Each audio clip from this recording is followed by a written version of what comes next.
paths are made for walking, not waiting, is really just a more ego-friendly way of saying that in order to get the things that you want, you need to get up off your arse and actually move towards getting it, rather than waiting for it to come to you.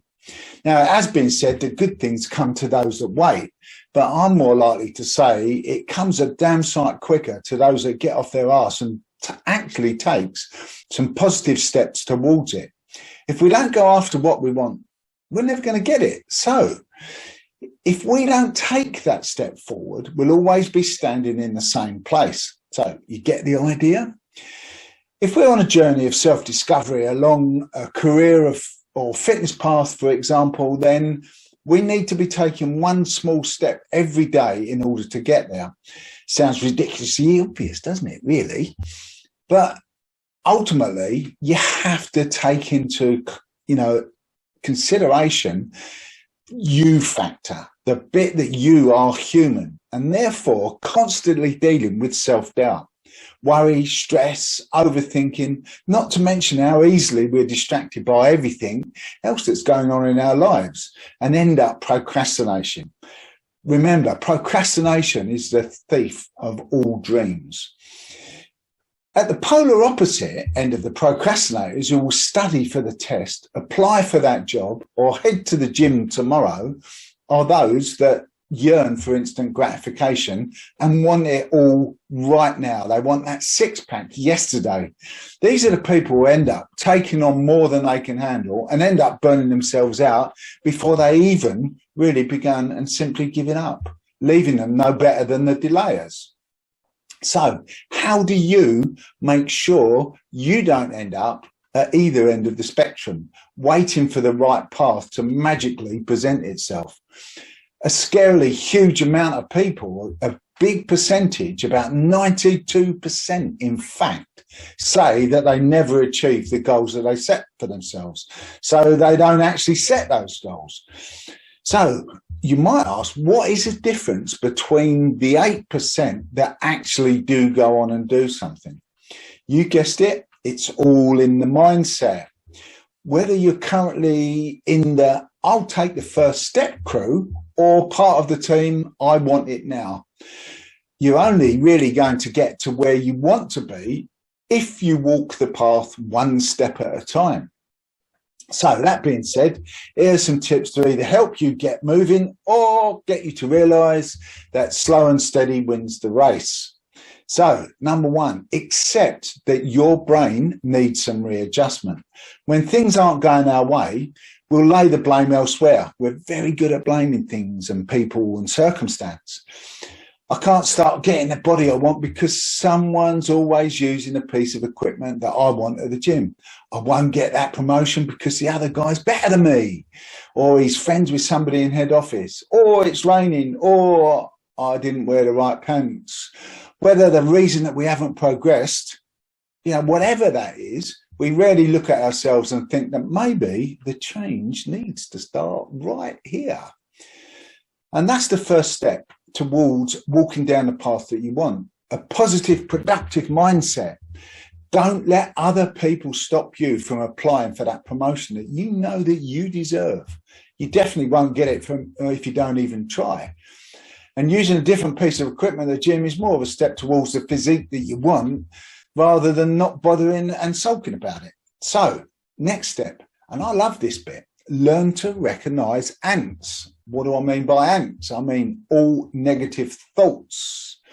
So even when we're consciously trying to keep a positive mindset, negative thoughts like limiting beliefs and self-doubt can creep in without you even really being aware of them.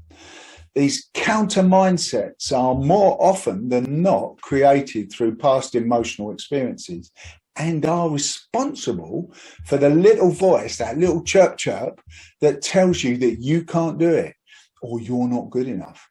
And the way to get rid of them is quite simple. So start listening to them. No, not like that. When I say that, I don't mean you should start taking on board the voice that tells you you're not good enough, not smart enough, not qualified enough, but you should hear and recognize that voice and stop it in its tracks and switch it up. Once you've heard the little voice trying to drag you down, tell it to fuck off by reversing the message. Is it pointing out all of your flaws when you look in the mirror? Force yourself to look at your reflection and tell yourself that you look pretty good. Tell yourself you are smart, you are deserving, and you are good enough. Write it down. Say it out loud. You know, you might feel like a bit of a dick the first few times, you know, it happens to all of us. But eventually, you will start to believe these positive messages, and you'll be amazed at how much your confidence will be boosted. You know, it's up to you. Another way to shut those ants up is to immediately take a positive step in the right direction as soon as they rear their ugly little heads with them little antennas on them. Just be prepared for it. You know, plan on going for a run, but an ant is screaming, you can't do that. What's the point? You won't lose weight. So just get up and do it. Put the trainers on, get out the door, stop playing with it and go and do it. And that ant telling you that you won't get it or that you're not clever or qualified enough will clear off. Show that voice what for by applying for the job, going for the run, enrolling on the course and taking small daily actions. So that brings me on to the next bit. Recognize that it's not all about motivation and willpower. Of course, they're important. We all need a little bit of motivation and willpower, but you're going to need more than just motivation and willpower to achieve your goals. Motivation can be hard to maintain. We've all been down that road. Even if you write down the reasons why you're working towards what you are, but that's where willpower kicks in. Surely, you're probably thinking, unfortunately, willpower is like the petrol tank in a car. It starts off full, but depletes every time you use it. And so before long, it's empty. And we can't go any further. In fact, research shows us that 25% of people give up on their goals after the very first week. And a huge 60% quit after the first month. So it's important to recognize that rushing towards the finish line at the end of your chosen path can be just as foolish as putting off taking the first step in the first place. Once you've accepted this fact, you'll stop punishing yourself for every stumble or fall. You'll simply need to add some more fuel to the tank and try again. So start small, finish big. So if you're not willing to white knuckle it towards your goals, how are you going to get there? Well, this brings us back to the idea of small steps. And even though it sounds a little counterproductive, breaking your big goal down into small, bite-sized, ridiculously small yet achievable goals is the easiest way for you to change your mindset. How small? How small? Tiny, you might ask yourself. Want to lose some weight? Start with one sit-up, one less pie. Want to reduce your stress in your life? Meditate for 1 minute each day. Done. Get it sorted. These mini goals will require next to no willpower or motivation to achieve, and yet are steps down the path towards your big goal. And again, if you don't get on that path, it's never going to happen, is it? Have it in your head that these small goals are the minimum and that you'll do more if you feel that you can. This way, if you do the bare minimum, you still reach the goal. And if you do more, you'll have overachieved it. You might not feel that these small goals make an impact, but they do. Small steps, they've got like compound interest. So they have a cumulative set of results. So little bits. The next bit is don't be afraid of the F word. No, I know, not the one that you've all heard me say loads of time. I'm talking about the other F word, the failure word. So let me tell you this, failure is the first step to growth.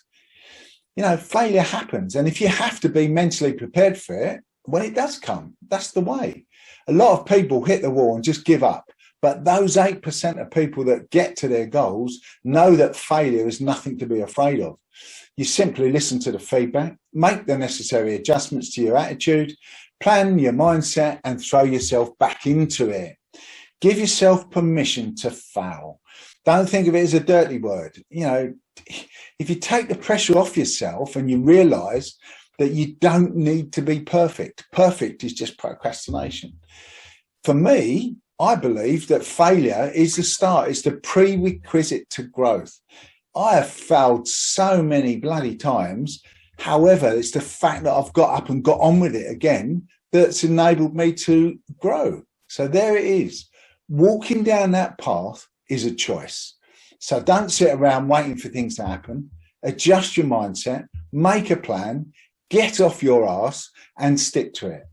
Paths are made for walking on, not waiting. So get up and get going. Do it now.